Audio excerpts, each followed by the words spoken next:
사랑하는 성도 여러분, 한 주간 동안 평안하셨습니까? 새해가 벌써 시작된 지 일주일이 지났습니다. 시간이 또 금방 흘러가는 것 같아요. 오늘도 우리가 주일을 맞이해서 다 같이 경건한 마음으로 하나님 앞에 최고의 경배를 드리는 시간을 가지도록 하겠습니다. 다 같이 묵상 기도 드리시면서 예배를 드리도록 하겠습니다. 묵상 기도 드리겠습니다.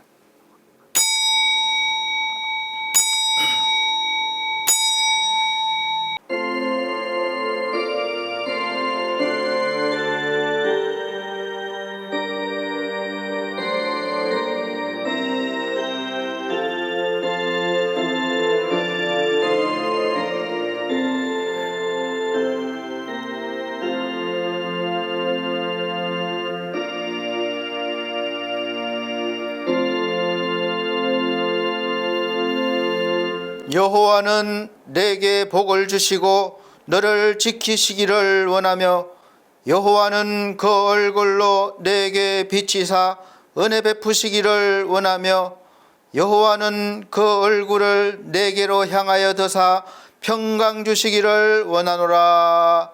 아멘. 다 같이 찬송가 11장으로 찬송드리도록 하겠습니다. 새 찬송가는 42장입니다. 11장 새 찬송가 42장입니다.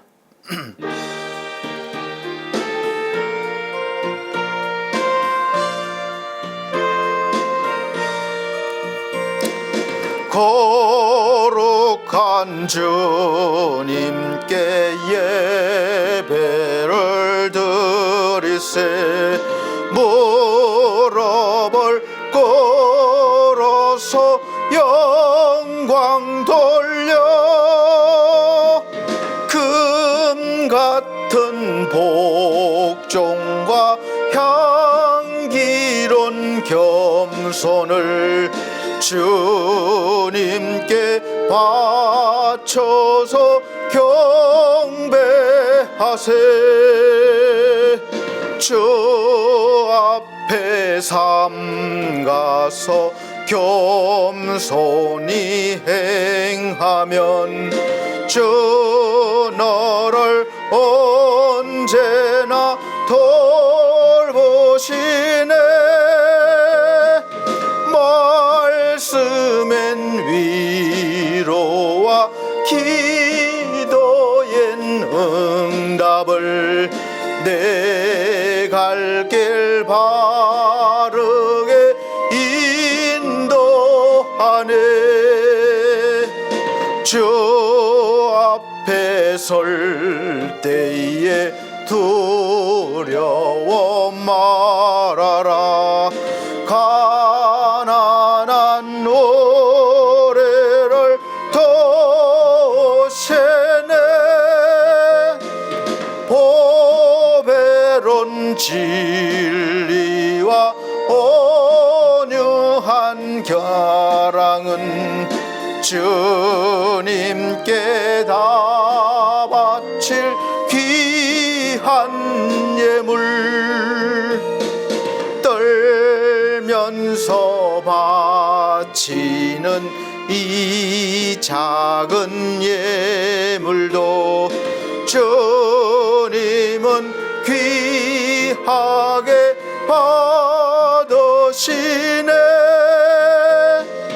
어두운 밤 지나고 새 아침 맞으니 믿음과 소망을 늘 주시네.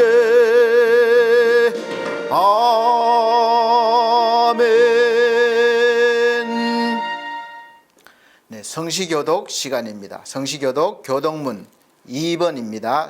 새 성경책도 2번, 찬송가 뒤에 교독문 2번, 새 성경책도 2번, 시편 2편입니다.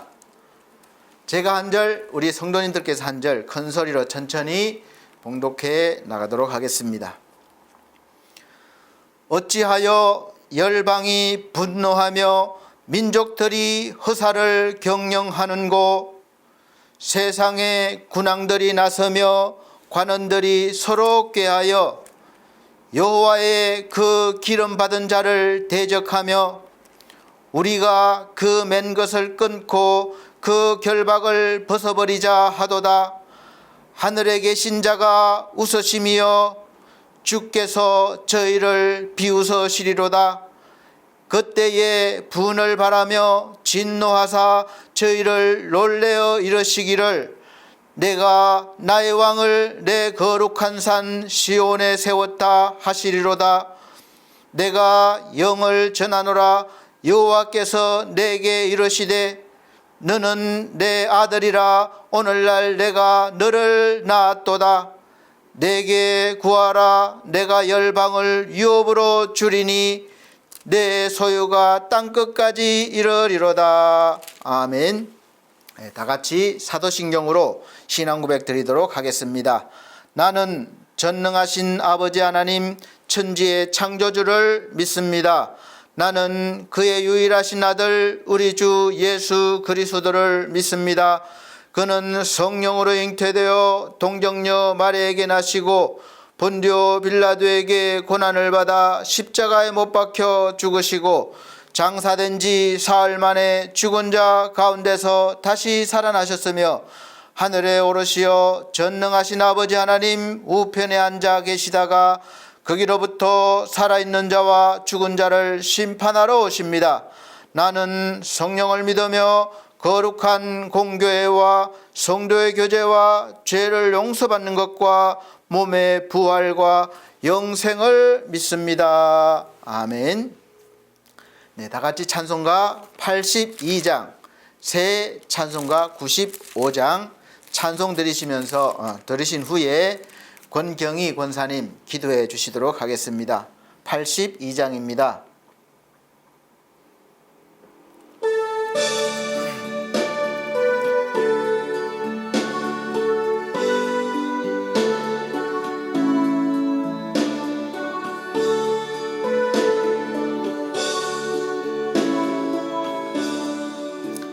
나의 기쁨 나의 소망 되시며 나의 생명이 되신 주 밤낮 불러서 찬송을 드려도 늘 하신 마음뿐일세. 나의 사모하는 선한 목자는 어느 꽃다운 동산에 양의 머리와 늘 함께 하셔서 기쁨을 함께 하실까. 길도 없이 거친 넓은 들에서 갈 길 못 찾아 애쓰며 이리저리로 헤매는 내 모양 저 원수 조롱하도다. 주의 자비롭고 화평한 얼굴 모든 천사도 반기며 주의 놀라운 진리의 말씀에 천지가 화답하도다. 나의 진정 사모하는 예수여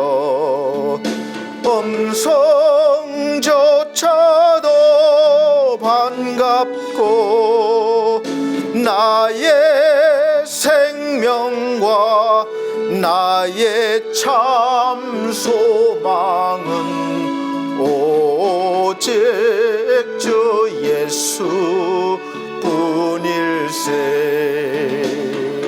아멘. 예배를 위해서 권경희 권사님 기도해 주시도록 하겠습니다. 사랑과 은혜가 충만하신 하나님 아버지, 주님의 넓으신 사랑으로 인하여 새로운 한 해를 선물로 받고 믿음으로 달려갈 수 있게 하시니 참으로 감사합니다. 아멘. 언제나 하나님을 가까이 하기에 힘쓸 수 있는 저희 모두가 되게 하시고 늘 주님의 이끌림을 받는 삶이 되게 하여 주시옵소서. 아멘. 올 한 해 어디에 있든지 무엇을 하든지 믿음의 사람으로 그 본분을 잊지 않게 하여 주시고 믿음을 견고히 세워나가는 주의 사람이 되게 하여 주시옵소서. 사랑의 하나님, 저희들은 세상 속에 살아가면서 주님의 뜻대로가 아닌 저희들의 뜻과 욕심으로 살아갈 때가 너무도 많음을 고백합니다. 또한 저희들이 알게 모르게 지은 죄 이 시간 회개하오니 주님 저희들의 죄를 용서하여 주시옵소서. 사랑의 하나님, 올 한 해는 무엇보다도 그 나라와 그 의를 구하여서 하늘에서 위로받는 저희들이 다 되게 도와주시옵소서. 언제나 주님 안에서 형통하게 하시고 주님 뜻 가운데 살게 하셔서 자신들의 신앙 안에서 갇혀 사는 주님의 자녀들이 되지 않도록 저희들을 인도하여 주시옵소서. 항상 부족한 저희들에게 말씀으로 영의 양식을 주셔서 영육간에 강건케 하시고 영과 육이 다 회복되고 치유되는 주님의 자녀들이 다 되게 하여 주시옵소서. 사랑의 하나님, 주님의 몸된 반석교회를 위하여 기도드립니다.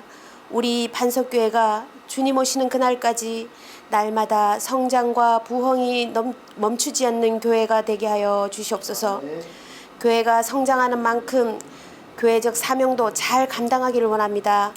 때를 얻든지 못 얻든지 복음 전파에 힘쓰는 교회가 되게 하여 주시옵시고 어려운 이웃을 헤아림으로 이웃을 부욕해 하는 교회가 되게 하여 주시옵소서.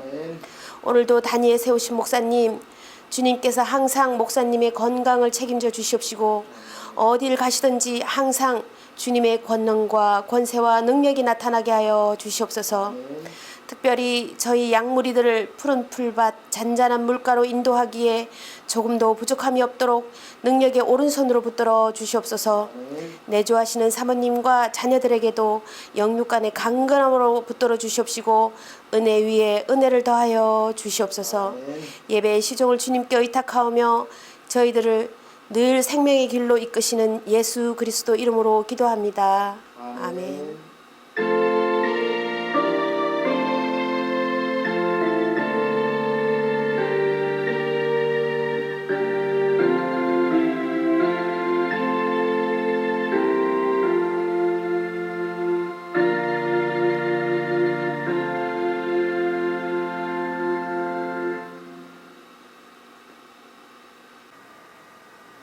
네, 감사합니다. 오늘 하나님께서 우리에게 주시는 하늘의 양식은 호세아서, 구약성경 호세아서 6장 1절로 6절 말씀입니다.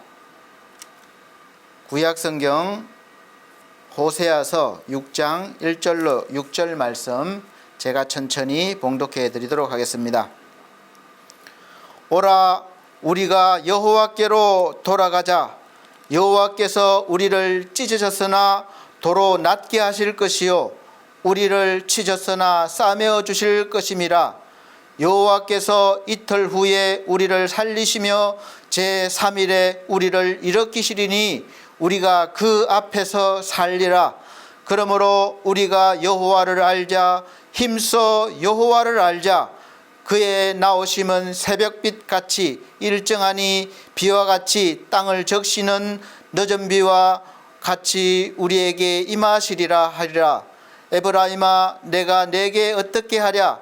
유다야, 내가 내게 어떻게 하랴? 너희의 인애가 아침 구름이나 쉬 없어지는 이슬 같도다. 그러므로 내가 선지자들로 저희를 치고 내 입의 말로 저희를 죽였노니 내 심판은 바라는 빛과 같으니라. 나는 인애를 원하고 제사를 원치 아니하며 번제보다 하나님을 아는 것을 원하노라. 아멘. 사랑하는 성도 여러분, 새해를 시작하고 한 걸음 내디딘 지가 어제 같은데 벌써 한 주가 지나갔습니다. 한 주 동안 평안하셨는지요? 여전히 코로나가 맹위를 떨치고 또 여러 가지 상황은 녹록지 않지만 그럼에도 불구하고 또 새해 새롭게 시작했으니 용기를 내고 힘을 내서 다시 한번 힘있게 걷고 뛰어보시기를 바랍니다. 저도 전년도부터 계속된 그 예배 준비와 촬영과 그 과정 속에서 또 이상하게 요즘은 이 촬영이 잘못된 부분이 많아서 재촬영하고 이렇게 해서 참 힘든 부분도 있지만 그럼에도 불구하고 이 자리에 서서 하나님 앞에서 예배를 인도하고 말씀을 전하고 찬양 드리고 하나님께 감사드릴 수 있고 또 성도들 향해서 축복 기도를 해줄 수 있는 것에 너무나 감사하고 행복합니다. 그래서 오늘 말씀의 제목도 힘써 행복을 찾는 사람들이라고 제목을 정하고 말씀을 선포하겠습니다. 제목에 왜 행복을 찾는 사람들이라고 했느냐 하면 사실 행복은 우리가 어디 환경이 변해서 어느 날 갑자기 행운처럼 다가오고 그렇게 주어지는 것이 아니라 사실은 행복을 우리가 찾고 발견하고 누려야만 행복이 내 것이 됩니다. 그래서 오늘 행복을 찾는 사람들이라는 제목으로 말씀을 드릴 때에 사랑하는 성도님들께서 성령의 감동을 받으셔서 영적인 눈이 열리고 또 행복을 발견하고 찾아내고 자기의 것으로 만드는 하나님의 은혜가 충만하시기를 예수 그리스도 이름으로 축복드립니다. 여러분 다들 요즘 사는 게 힘들다고 합니다. 오해하지 마시고 한번 잘 들어보시고 또 생각해 보시고 대답해 보시기를 바랍니다. 사는 게 그렇게 힘들다면서 그럼 왜 사십니까? 그렇게 왜 살려고 애쓰십니까? 이렇게 물어보면 어떻게 대답하실까요? 그냥 살아있기 때문인가요? 아니면 본능적인가요? 아니면 무슨 목적이 있어서입니까? 이런 질문을 잘 받아보지 못했기 때문에 명확하게 왜 사는지 무엇을 위해 사시는지 자신 있게 대답할 수 있는 그런 사람은 많지 않을 것입니다. 먼저 여러분에게 또 한 가지 질문을 드리겠습니다. 사랑하는 여러분은 오늘 하루 또 하루 삶에 만족하고 계십니까? 아니면 늘 불만입니까? 하루하루가 즐겁고 만족하다면 그 사람은 삶을 누리는 것이지만 하루하루가 지겹고 힘들고 불만인 사람에게는 그 인생이 삶을 살아가는 것이 아니라 단지 생존하는 것에 급급하고 그런 것에 지나지 않기 때문에 늘 힘들게 되죠. 생존이냐 삶이냐 하는 것은 우리가 살아가는데 아주 중요한 문제입니다. 그리고 이 둘은 엄청난 차이가 있음을 아셔야 합니다. 참 인간다운 삶이란 이 세상에 단순히 생존하는 것이 아니라 이 인간으로서 인간답게 인간의 존엄성을 가지고 삶을 살아간다는 것입니다. 그렇게 말하면 아마 사회복지가 많은 그런 부분들을 이야기하고 있는데 한 사람의 그 사람을 이렇게 세워줘서 인간다운 삶을 누리게 하는 것 좋지만 쉽지는 않죠. 그래서 인간이 존엄성을 가지고 살게 하는 것을 말합니다. 그럴 때 가장 행복하게 산다고 느낄 수 있다는 거예요.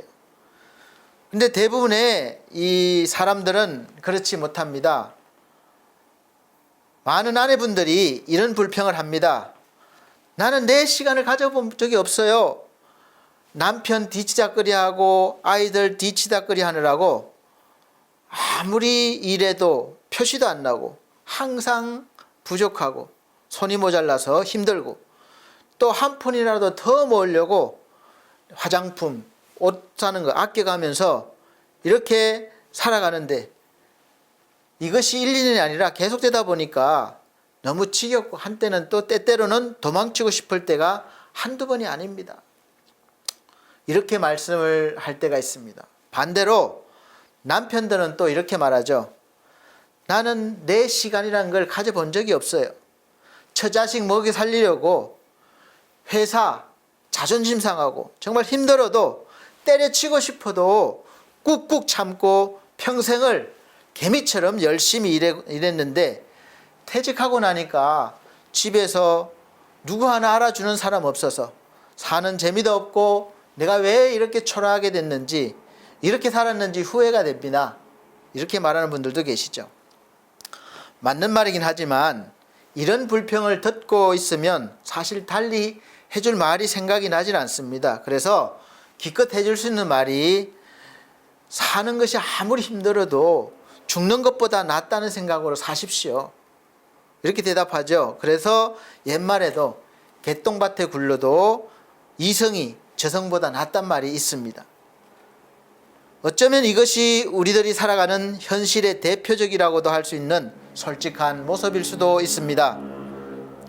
그런데 이 대화를, 이런 말들을 가만히 분석해 보면 우리의 일상이라는 것이 얼마나 허무하고 무의미한 것인가를 발견하게 되는데, 슬프게도 여기에는 생존만 있지, 그야말로 먹고 사는 그런 것만 있지, 정말로 인간답게, 인간으로서 하나님이 우리에게 주신 그 아름다운 삶을 살아갈 수 있는 그런 힘도 또 그런 모습도 없다는 것을 알게 됩니다.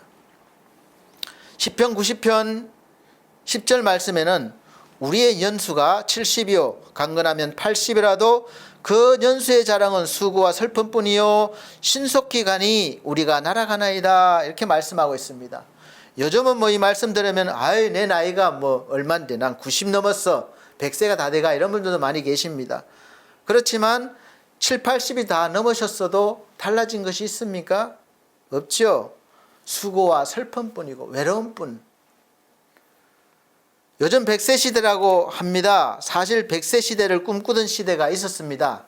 오래 사는 것이 정말 좋은 거라고 생각했어요. 그런데 막상 그 꿈을 꾸던 그 시대가 현실로 도래해도 제가 보기에는 70부터 90대 분들을 많이 뵙는데 자신의 삶을 막 즐기고 삶의 질을 아주 높게 사시는 분들을 아직 만나보지 못했습니다. 우리가 삶의 질이 높다는 것은 자신의 삶이 어떤 처지에 있든지 항상 만족하고 또 감사함을 가지고 또 오히려 마음의 여유를 가지고 그런 느낌에 사는 사람이 삶의 질이 높은 것입니다. 즉 행복하다고 느끼는 사람이에요. 여기에는 많이 가지고 있고 또 가지지 못하고가 아닙니다. 우리는 조상 때부터 사실 우리도 모르게 어떤 의식이 뿌리 깊게 심어졌는데, 어떤 의식이냐 하면 부자가 잘 사는 사람, 가난한 사람은 못 사는 사람이라는 인식이 심어졌습니다. 그래서 잘 살기 위해서는 부자가 돼야 되는 거예요. 그래서 그렇게 많이 가지기 위해서 평생을 노력합니다. 그런데 그렇게 애써서 부자가 되는 과정이나 또 부자가 되었다 하더라도 그 삶을 보면 전혀 행복한 것 같지 않고 삶의 질이 높아진 것 같지는 않습니다. 물론 덜 가진 사람보다 많은 것은 더 가지고 있고 누릴 수는 있어요. 그런데 그렇다고 해서 행복한 감이 더 몇 배가 되는 것은 아니더라고요. 또 가난한 사람은 가난한 사람대로 못 사는 것처럼 인식이 되어서 늘 남들과 비교해서 없는 것에 불평하고 불만이고 또 기가 죽고, 그렇게 만든 사회에 불만을 가지고 사니까 역시 마찬가지로 삶의 질이 높은 것은 아닙니다. 행복하지가 않는 거죠. 그래서 우리는 어떤 삶이 인간다운 삶인지, 행복한 삶인지, 삶의 질이 높은 삶인지, 하나님이 주신 정말 그런 인간다운 삶을 사는 것이 어떤 것인지 제대로 알아야 지금부터라도 우리가 인생을 잘 살고 삶의 질을 높일 수가 있습니다. 세상에는 학문이 높은 사람도 많고 또 수없이 많은 지식들이 있는데 왜 오늘 말씀에 힘써 여호와를 알자고 했을까요? 제가 즉시 대답을 말씀드리면 우리 인간의 모든 인생에서 일어나는 일들은 하나님의 섭리 안에 있고 또 그분 안에 있어야만 진리, 즉 영원히 변하지 않는 정답인 우리 인생에서 그렇게 찾고 갈망하던 수준 높은 인간다운 삶, 행복한 삶, 그런 인생, 인간다운 삶을 살 수 있기 때문에 그렇습니다. 그냥 뭐 종교적인 이야기가 아니에요. 실제로 그렇습니다. 저도 하나님을 알고 나서부터 사실 삶에 여유가 있든 없든 가끔 아무리 바빠도 또 경제적으로 힘들어도 저를 위해서 시간을 내서 맛있는 음식도 사 먹고 또 잠깐이지만 마음의 여유를 또 마음의 어떤 치유를 위해서 경치 좋은 장소에서 커피를 마시거나 뭐 아주 괜찮은 차도 한 잔씩 사 먹기도 합니다. 그 시간을 즐겨요. 왜 그런가 하면 오늘 이 하루는 하나님께서 나에게 허락하신 아주 소중하고 귀한 시간이기 때문에 그렇습니다. 물론 이 시간에 하나님께서 주신 사명을 감당하기도 해야 하고 또 인연으로 주신 가족들을 돌보고 또 잘 사랑으로 섬기어야 되고 또 직업적으로는 또 관계된 사람들과 지인들과 시간을 보내기도 해야 하고 아주 열심히 일을 해야 하는 바쁜 일상이기도 하지만 매일은 아니더라도 가끔 좀 힘들 때는 나를 위해서 그렇게 합니다. 그리고 가끔은 목사로서의 자존감을 찾기 위해서 오랫동안은 아니지만 기도원에 가서 나만의 시간을 가지면서 하나님과 가까워지려고 말씀도 듣고 예배를 드리고 말씀도 듣고 또 말씀을 많이 읽고 묵상하고 기도하고 자연 속에서 자연을 느끼면서 하나님의 창조의 섭리를 몸소 느껴보기도 합니다. 그렇게 하다 보면 정말 행복하다는 느낌, 어떤 그런 것이 충만하게 채워져서 내 삶의 질이 아주 높아지는 것을 경험합니다. 사실 세상에 내려오면 변한 것 아무것도 없어요. 현실 문제는 그대로 있습니다. 그러나 나는 그 현실 속에서 힘들었던 나는 다 사라지고 다시 나는 충만해져서 행복한다는 거예요. 여러분 한번 해보십시오. 우리 성도님들은 다른 사람을 위해서가 아니라 나를 위해서, 자신을 위해서 무엇을 해주시고 계십니까? 여러분, 우리 모두에게 하나님은 공평하게 시간을 허락하셨습니다. 부자나 가난한 자나 어린 사람이나 나이가 많은 사람이나 서양 사람이나 동양 사람이나 그 주어진 시간이 하루에 24시간이요 또 1년에 365일입니다. 그 주어진 시간이 모여서 하루하루가 내 삶이 되고 인생이 되는 것입니다. 물론 우리가 보기에는 공평하지 않은 것 같을 때도 있습니다. 어떤 사람은 8, 90까지 건강하게 장수하기도 하고 또 어떤 사람은 아주 어린 나이로 인생을 마감하기도 합니다.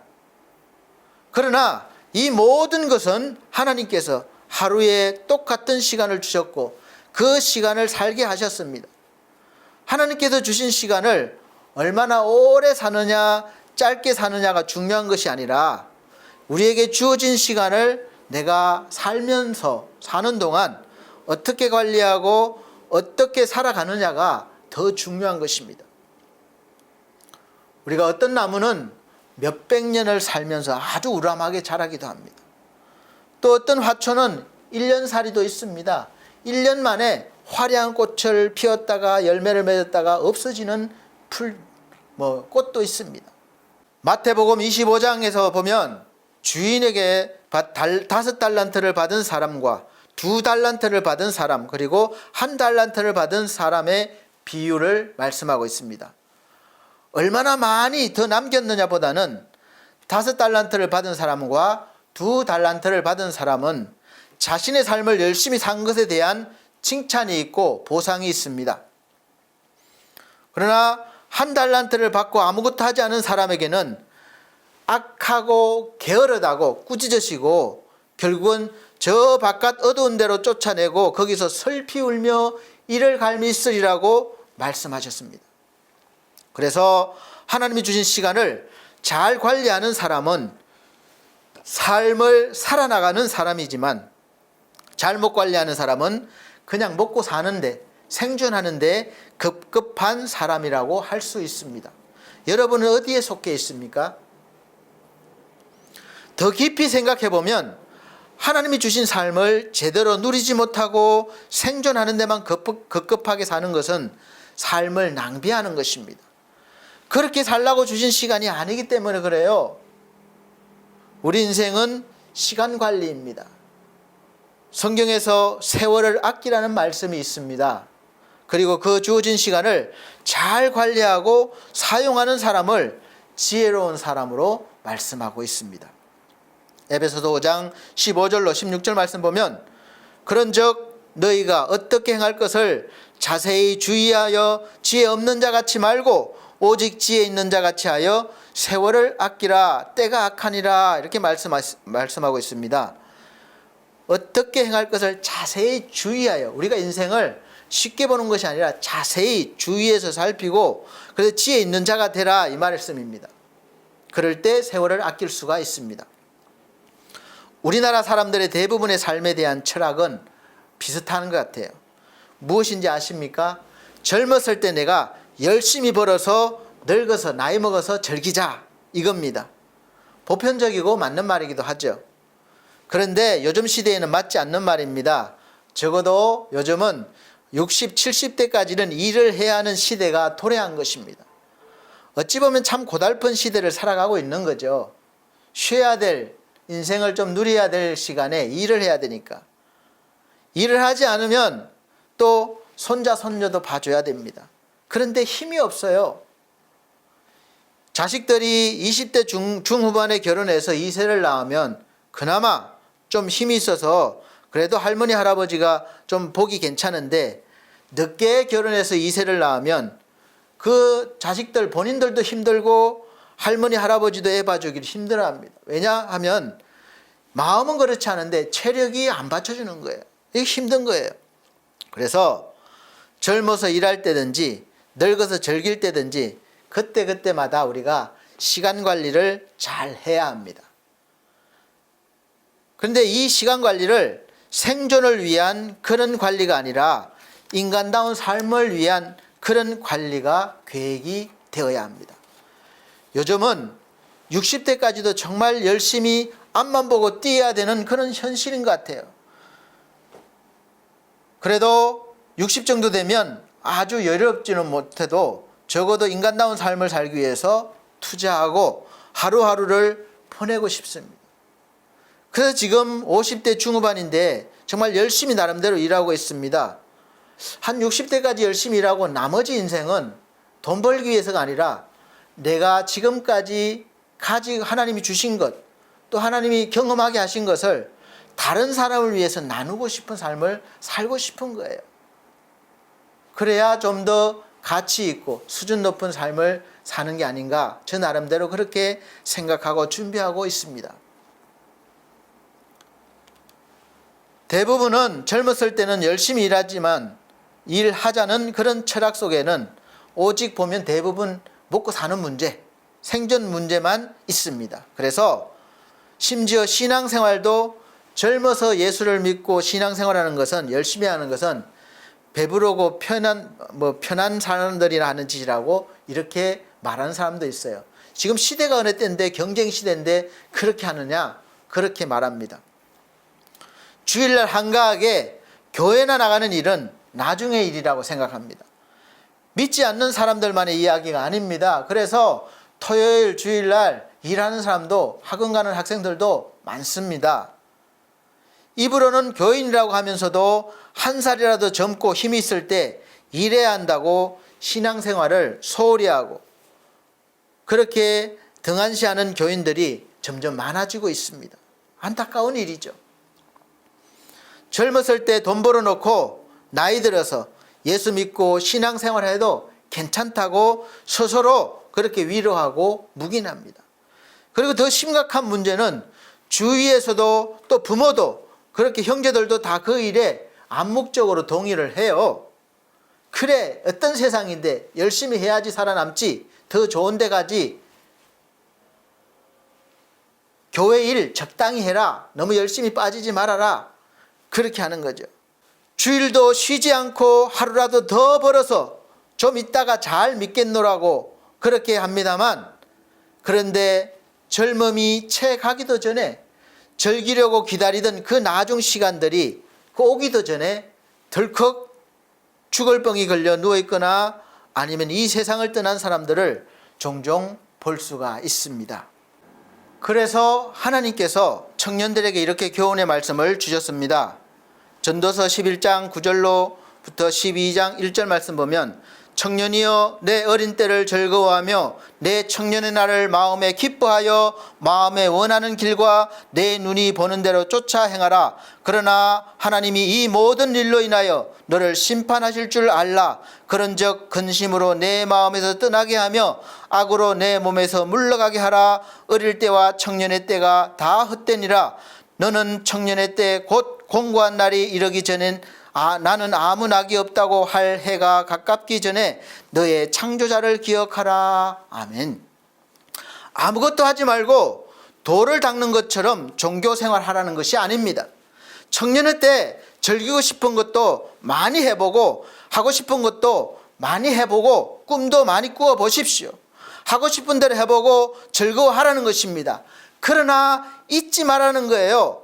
뭘 잊지 말아야 되느냐? 창조자이신 하나님을 기억하면서 살라는 말씀입니다. 이 말은 말씀대로 살아라는 이야기예요. 이 말씀이 내가 즐기고 해보고 싶은 것 다 해보면 행복할 것이다 라고 생각하는 것이 결국은 하나님 안에 다 있다는 것이에요. 그걸 알라는 것입니다. 그래서 정말로 내가 시간을, 내 정력을 투자할 곳이 어디인지 알라는 거예요. 진짜로 정말로 행복해지려면 하나님을 힘써 알아야 한다는 말씀입니다. 젊었을 때부터 예수라도 잘 믿었다면 아무리 바쁜 일상이지만 삶의 가치를 알았겠고, 또 신앙생활을 하는 동안 그저 생존하는 것이 아니라 제대로 된 삶이라도 살았으련만 나중에 하다가 이제야말로 가치 있는 삶을 차치하고라서 생존이라도 하는 것 이상 소원이 없게 될 때가 있습니다. 제발 6개월이라도 좀 더 살아봤으면, 아니 한 달이라도 더 살아봤으면 내가 좀 더 잘 살아볼 텐데, 이럴 때가 온다는 것이죠. 무슨 말씀인지 이해하시겠습니까?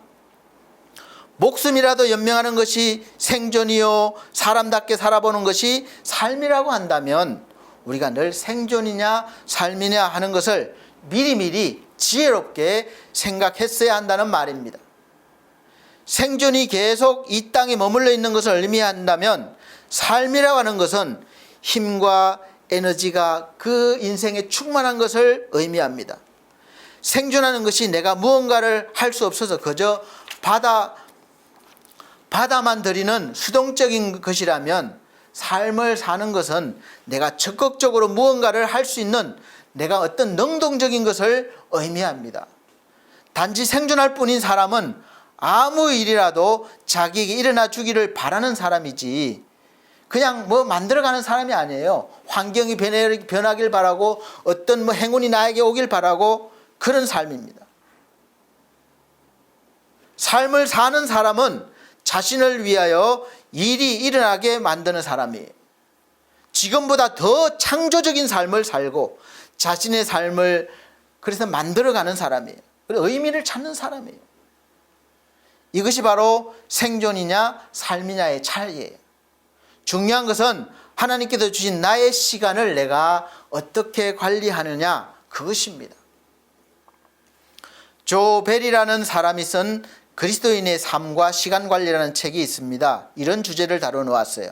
목차에서 첫 번째가 바로 생존이냐 삶이라로 시작해서 두 번째로 하나님을 고려하라, 이렇게 계속해서 말씀하고 있는데, 썼는데, 그는 계속해서 우리가 숨쉬고 있다는 것이 단순한 생존이 아니라 삶을 살아가는 것이라고 말하면서 삶의 관리에 대해서 중요한 요소들을 크게 8가지 정도로 정리했습니다. 그 첫 번째 요소가 선택이라고 했습니다. 사람들에게는 늘 하던 대로 하고자 하는 습관이 있다고 합니다.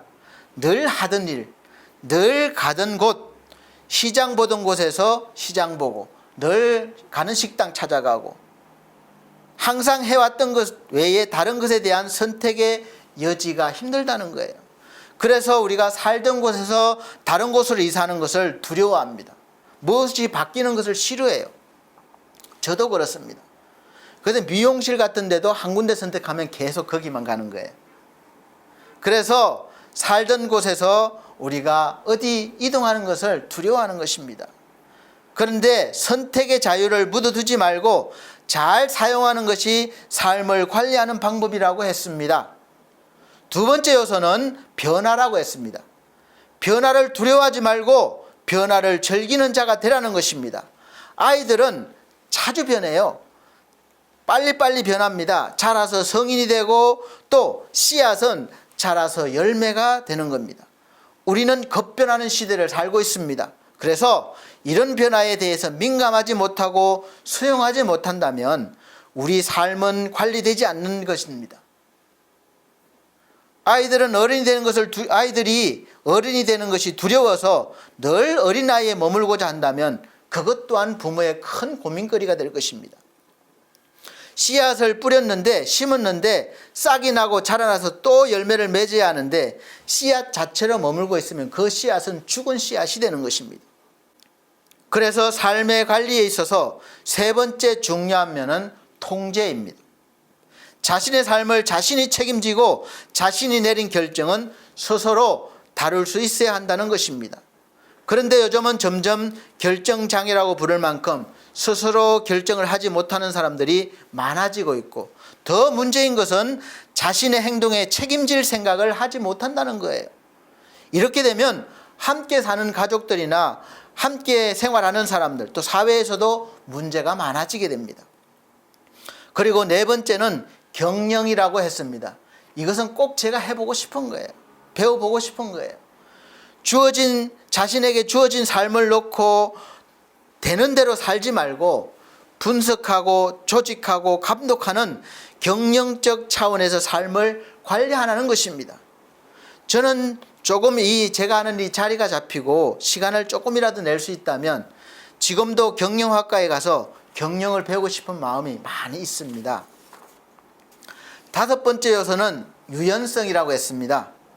이 말은 융통성이라는 말로 대신할 수도 있는데, 스케줄이라고 하는 것은 매일매일 순간순간마다 정확히 지켜져야만 하는 것이 아니라는 것을 인정하는 거예요.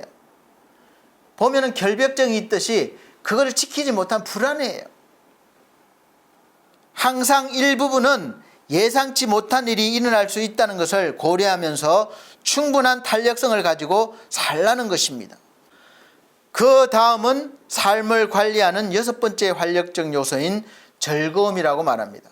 특히 우리나라 양반 문화, 그런 오랫동안 저는 유교 문화 때문에 우리나라 사람들은 매사에 너무 심각하게 살아가고 있다는 거예요. 우리 정서에 호탕하게 웃거나 막 깔깔거리고 웃는 그런 문화가 어울리지 않는다고 생각하는 것이죠. 경박하다고 하는 거예요. 그러다 보니까 신앙생활에서도 아주 심각하게 됩니다. 너무 무거워요. 너무 거룩한 그런 것만 생각합니다. 그래서 한때 복음성가도 별로 환영받지 못했어요. 교회에서 어떻게 세상적인 비슷한 노래를 하느냐, 그렇게 했었습니다. 너무 실실 웃는 것도 문제가 있어 보이지만, 그러나 웃음은 본능적인 것입니다. 사람은 울고 싶을 때 울어야 하고 무서울 때는 웃어야만 살 수 있는 행복한 사람입니다.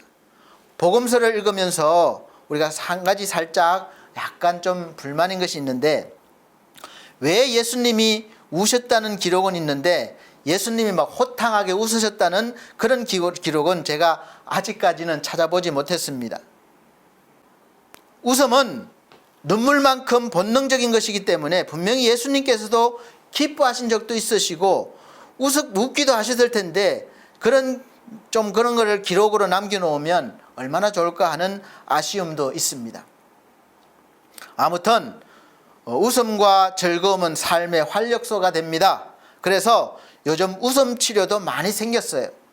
억지로라도 웃으면 이 뇌가 그렇게 인지를 해서 정말 아무 일도 없는데 내가 기쁜 것처럼 그렇게 엔돌핀이 솟고 관리가 잘 된다, 건강에도 좋다는 거예요. 삶을 잘 관리하는 7번째 요소는 자기 자신에 대한 지식입니다. 정말 중요한 거죠. 오늘 본문 말씀과 아주 연관이 깊은 것입니다. 내가 어떤 존재인지에 대해서 정직하고 균형 있는 이해가 있고서야 행복해질 수도 있고 온전해질 수도 있다는 것입니다. 강함이 있으면 약함이 있고 장점이 있으면 단점이 있다는 이 둘 다 아는데 실패하면 곧 삶에 실패하는 것입니다. 자신을 잘 모르는 것이죠. 사람은 자신에 대해서 자기가 제일 잘 아는 것 같이 말하지만 또 반대로 자신에 대해서 제일 모르는 것이 바로 자기 자신입니다. 남들은 나에 대해서 잘 아는데 나는 사실 잘 몰라요. 그래서 자기가 잘난 줄 알고 있거든요. 사실 자신을 잘 아는 방법에 대한 책도 많지만 우리 그리스도인들은 자신을 제대로 아는 방법은 하나님 앞에 서야만 된다는 것을 아시기 바랍니다. 하나님 앞에 섰을 때에만 내 자신이 누구인지 확실하게 알 수가 있습니다. 하나님 앞에 선 사람은 자기가 누구인 줄 알기 때문에 그때부터 새로운 인생이 시작되는 거예요. 그래서 하나님을 힘써 아는 사람은 자신에 대해서도 너무도 잘 알게 됩니다. 그래서 자기 관리가 되는 거예요. 그래서 삶의 관리에서 마지막으로 가장 중요한 것을 조 베리는 하나님을 아는 것이라고 밝힙니다. 하나님은 우리를 창조하신 분이시기 때문에 우리가 우리 자신을 이해하는 것보다 훨씬 더 우리를 잘 아시는 분이십니다. 우리의 육체적, 정서적 그 능력과 한계와 감정과 성품까지도 완벽하게 알고 계신 하나님을 아는 것이 내 인생의 삶을 관리하는 최고의 비결이라는 것입니다. 결국은 하나님을 아는 것이 곧 나를 아는 길이고 세상을 아는 길이 되고 따라서 과거와 현재와 미래를 아는 길이 된다는 말씀입니다. 특히 나를 알고 내 인생을 결정하는 것은 전적으로 하나님을 아는 문제에 달려 있는 것입니다. 그래서 오늘 성경 말씀도 결론적인 삶의 목적을 말씀하고 있는 거예요. 힘써 하나님을 알자. 여기에 우리 인생의 답이 있다는 것입니다. 종교개혁자 존 칼빈은 자기에 대한 지식이 없이는 하나님에 대한 지식이 없고 또 하나님에 대한 지식이 없이는 자기에 대한 지식도 없다라고 말했습니다.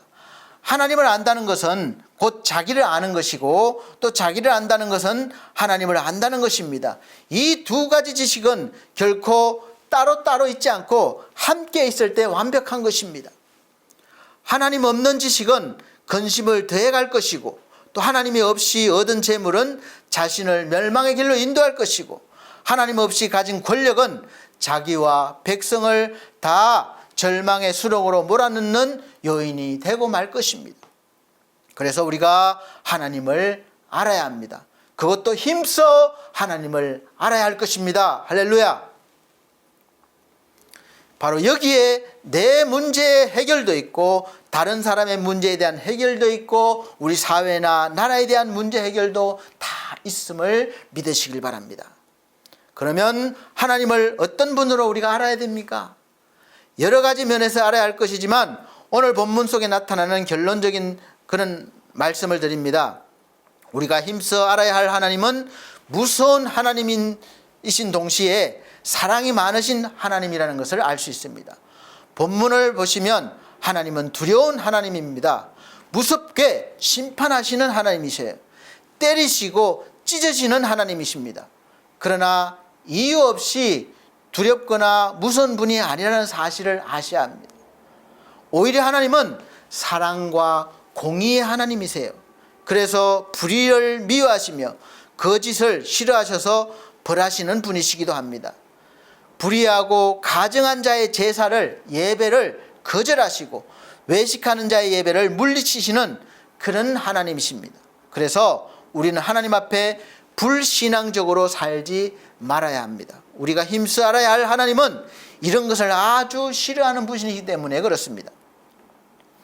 젊었을 때는 일만 하고 나이 들어서 잘 믿어본다는 그런 생각이 있으시면 당장 버리시길 바랍니다. 내 일 좀 잘 해놓고 성공한 다음에 잘 된 다음에 믿어야 하고 잘 된 다음에 하나님이 맡겨주신 일을 해야지, 이런 생각도 지금 버리시길 바랍니다. 조금이라도 젊었을 때, 나에게 시간이 주어졌을 때, 힘이 있을 때 주의 영광을 위해서, 사명을 위해서, 주어진 삶을 위해서 열심히 해야지, 나중에 힘이 없어졌을 때 무슨 일을 할 수 있겠습니까? 하고 싶어도 못하는 거예요. 우리는 젊었을 때, 힘이 있을 때 힘써 하나님을 알고 하나님 일을 하고, 나이 들어 힘이 없어졌을 때는 그동안 하나님을 경험했던 풍부한 하나님의 은혜와 사랑을 나누는 삶이어야 하고, 그럴 때 노년을 아름답게 보낼 수가 있는 것입니다.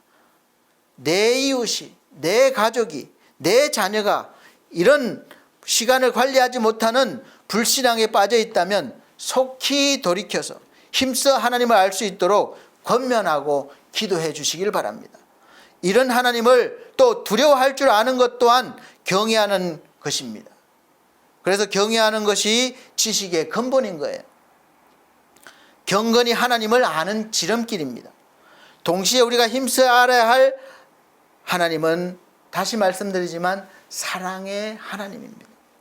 오늘 말씀처럼 하나님은 우리를 찢으시는 분이지만 다시 낫게 하시는 분이시고, 우리를 치시지만 싸매 주시는 분이라는 사실을 아는 것이 하나님을 바로 아는 길입니다. 하나님은 이렇게 우리를 이렇게까지 사랑하신다고 말씀하셨습니다. 이렇게가 어떻게냐? 독생자이신 예수 그리스도를 주시기까지 사랑하시는 거예요. 그리고 그 사랑은 여전히 변하지 않으시고, 내가 어떤 처지에 있든지 어떻게 살아가든지 오늘도 지금 이 순간에도 나에 대한 사랑은, 나에 대한 하나님의 사랑은 변하지 않고 여전히 풍부하게 넘칠 정도로 사랑하고 계십니다. 내가 알지 못해서 못 느끼는 거예요. 사랑하는 성도 여러분, 얼마나 오랫동안 신앙생활 하셨습니까? 그리고 하나님을 얼마나 알고 계시는가요? 이단에 속한 자들도 나름대로 하나님을 알기에 얼마나 힘쓰며 또 얼마나 열심히 노력하는지 몰라요. 그런데 우리는 진리 안에 속해 있다고 하면서 얼마나 알려고, 하나님 알려고 애쓰십니까? 설교를 듣고 성경을 읽고 묵상하고 얼마나 애쓰시는가요? 반대로 얼마나 멀리 하는지 모르겠습니다. 그래서 하나님에 관한 지식이 별로 없는 거예요. 그래서 그들이 물어보면 대답하지 못하고 겁이 나서 피해버리는 것입니다. 주어진 시간들에 만족하고 행복해야 할 우리가 결코 행복하지 못하는 문제의 이 근본은 가진 것이 없어서, 배운 것이 없어서, 무엇이 적어서도 아닙니다. 세상에서 박사 학위가 없어서도 아닙니다.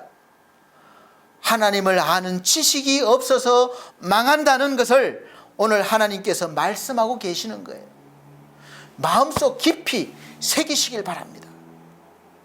우리가 힘써서 하나님을 알 때 우리에게 생명의 길이 열리고, 소망의 길이 열리고, 행복의 길이 열리고, 보일 것이고 누릴 것이라는 약속으로 말씀을 주신 이 성경을 통해서, 또 복음 전도를 통해서 하나님을 믿으시고 올 한 해는 힘써 하나님을 알아가시는 우리 성도님들이 되셔서 더 풍성하고 더 행복한 인생을 사시면서 이 어려운 시기를 거뜬히 넘어가시는 하나님의 거룩한 백성이 되시기를 예수 그리스도 이름으로 축복합니다. 기도하겠습니다. 하나님, 감사합니다. 힘써 하나님을 알아가는 한 해가 되게 하시고 또 한 해로 보내게 하시고 그 힘써 알아감이 나의 삶이 점점 더 행복해지고 삶의 수준이 높아지는 그런 삶이 되기를 원하고 믿습니다. 또 하나님 이런 삶을 통해서 날마다 하나님께 감사하며 영광을 돌려드리는 하나님의 신실한 백성 되기를 원합니다. 감사합니다. 예수님 이름으로 기도하였습니다. 아멘.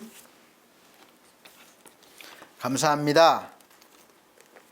봉헌의 시간입니다. 봉헌 찬송 341장, 새 찬송가는 312장 찬송 드리시면서 준비하신 예물 드리도록 하겠습니다. 341장, 새 찬송가 312장입니다.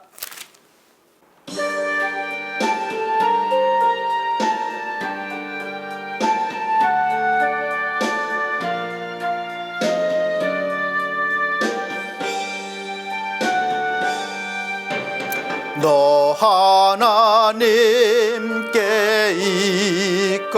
이끌려 일평생 주만 바라면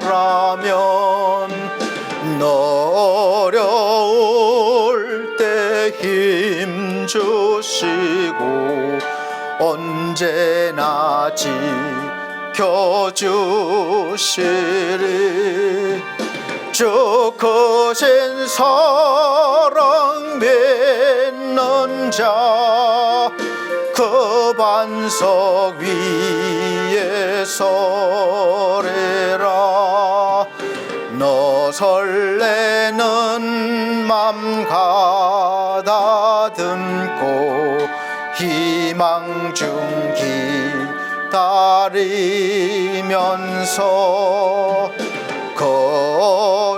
거래로신 주의 뜻과 사랑에 만족하여라. 우리를 불러주신 주 마음에 소원하신다. 주 찬양하고 기도하며 내 본분 힘써 다하라. 주 약속하신 모든 은혜 내게서 이루어지리라. 참되고 의지하는 자 주께서 기억하시리. 아멘. 네, 드려진 예물을 위해서 기도드리겠습니다. 전주 드린 예물은 이렇게 자막으로 올려드리고 있습니다. 사랑이 많으신 우리 아버지 하나님, 우리의 귀한 시간, 귀한 삶을 허락하신 은혜에 감사해서 이렇게 감사 예물과 11조 예물과 또 각종 예물과 또 우리 몸으로 마음으로 주님께 드립니다. 우리 하나님 일일이 기억하시고 손길마다 하나님이 약속하신 사랑과 풍성한 은혜를 경험하며 살게 하여 주시옵소서. 누리며 살게 하여 주시옵소서. 예수 그리스도의 이름으로 축복하고 기도함나이다. 아멘. 네, 교회 앞에 광고 말씀드리도록 하겠습니다. 첫 번째로는 올해 22년도 교회 표현은 영의 사람으로 사는 사람이라는 표현입니다. 사도행전 2장 14절로 17절 말씀입니다. 영의 사람은 꿈을 꿉니다. 꿈을 이루어갑니다. 누가? 하나님과 함께. 그래서 영의 사람으로 살아보시길 바랍니다. 두 번째는 매주 주일 오전 11시 예배를 여전히 영상으로 드리고 있습니다. 대면 예배 환경이 될 때까지 기도해 주시고 또 협력해 주시기를 바랍니다. 세 번째는 성도들의 가정과 직장과 사업을 위해서 기도해 주시고 연약한 성도들 건강 회복과 믿음 회복을 위해서 기도해 주시길 바랍니다. 우리 차을분 권사님 몸이 아파서 또 병원에 입원하셨다가 상황이 어쩔 수 없어서 지금 요양원으로 우선 모셨습니다. 참 안타깝지만 또 잘 하나님 은혜로 그곳에도 또 하나님이 계시니까 믿음으로 잘 또 즐겁게 기쁘게 또 거기서 또 복음도 전하시며 남은 여생 또 편안히 하나님께서 인도하시기를 기도해 주시기 바랍니다. 저도 아마 나이 들면 또 뭐 요양원이나 시설로 가야 됩니다. 우리는 늘 생각하고 어디 있든지 우리가 하나님으로서 자녀로서 살아가는 그런 지혜와 믿음이 있어야 될 것입니다. 그리고 또 우리 협력하고 있는 오랫동안 협력했던 우리 목사님이 계신데 양재교 목사님 또 시설과 또 교회 또 열심히 또 이렇게 해오시다가 몸이 안 좋으셔서 지금 입원해 계십니다. 그래서 우리가 회복을 위해서 또 기도해 주시고 또 이번 기간 동안 그동안에 또 힘들었던 부분 모든 것들이 충만하게 또 채워주셔서 힘있게 퇴원하셔서 또 남은 또 그 시간들 열심히 또 일하실 수 있도록 기도해 주시기를 바랍니다. 네 번째는 코로나 바이러스 예방을 위해서 늘 손소독, 마스크 착용, 또 백신 접종, 거리두기 계속 잘 해주시기를 바랍니다. 결단의 찬송 59장 새 찬송가 53장 찬송 드리시고 축도 예배를 마치도록 하겠습니다. 59장입니다.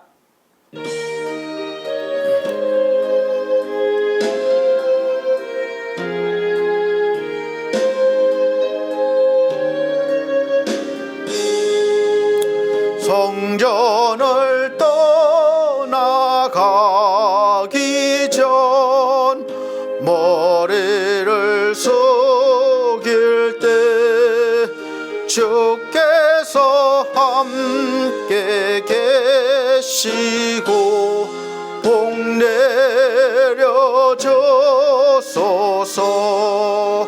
집으로 돌아가는 길 주동행하시고 내 모든 언행 심사를 다 지켜주소서.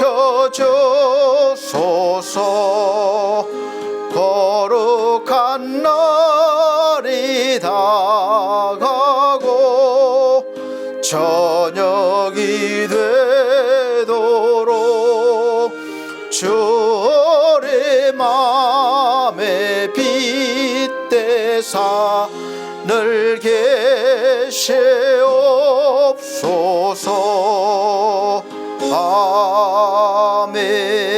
아멘. 사랑이 많으신 우리 아버지 하나님, 오늘 우리에게 귀한 삶을 허락하시고 이 귀한 시간 하나님 앞에 예배를 드리게 하심을 감사합니다. 오늘 말씀을 들었습니다. 우리가 하나님을 힘써 알아가게 하시고 우리의 모든 삶을 주관하시는 하나님 앞에 우리 인생을 맡기는 믿음도 허락하여 주시옵소서. 우리 하나님 아버지, 올 한 해 날마다 하나님과 동행하며 더 큰 하나님의 꿈을 함께 이루어갈 수 있도록 모든 삶에 충만함을 더하여 주시옵소서. 특별히 사랑하는 성도들 직장과 사업과 가정에 늘 평강과 형통함이 있게 하시고 또 특별히 이 시간 요양원에 계신 우리 차을분 권사님에게 은혜를 더하여 주셔서 하나님께서 건강을 회복해 주시면 또 집으로 오셔서 또 편히 또 함께 삶을 누리도록 하시고 또 그렇지 않다 하더라도 요양원에서 하나님 은혜 가운데 잘 지내실 수 있도록 붙잡아 주시옵소서.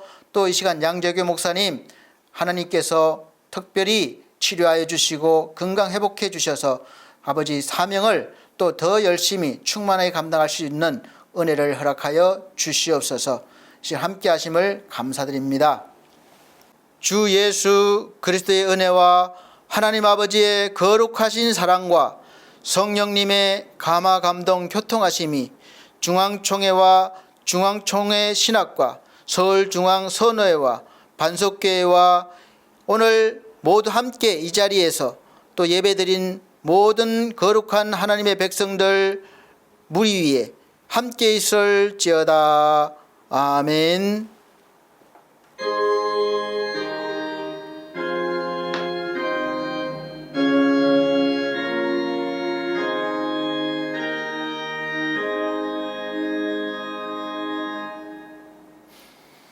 감사합니다. 하나님께 영광 돌립니다. 또 다음 주에 건강한 모습으로 뵙겠습니다.